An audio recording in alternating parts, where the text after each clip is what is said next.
typical drum kit, but it does a similar job. It creates a rhythm. In kapahaka, poi take a bit of a beating, so we make them pretty tough. But not all poi are used for performance, like this Poi Awe, which is especially rare.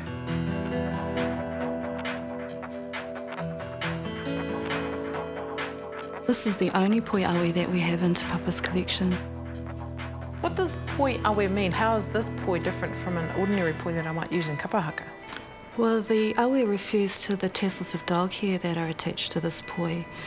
And awe are quite rare and significant, as you can imagine, Polynesian dog. The body of the poi is made with a knotless looping technique by using a single strand of muka thread. This red wool, is there any particular significance of the red wool? Well, throughout Polynesia, the colour red is quite special and an indication of something that's sacred and tapu.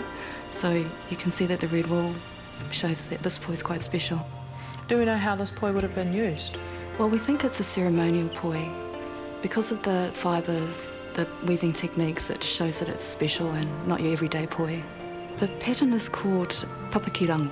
Symbolically, we think that that pattern is there because it indicates protection from harmful influences. I have two poi over here that were recreated as a response to this older poi, and they were woven by a weaving tutor called Pip Devonshire. That's the beauty of having our taonga museums, is that they're accessible for people such as weavers and carvers to come and have a look at these older taonga and revive and recreate these old techniques. This is just one style of poi in the collection. There's still more to discover about the Poi Awe.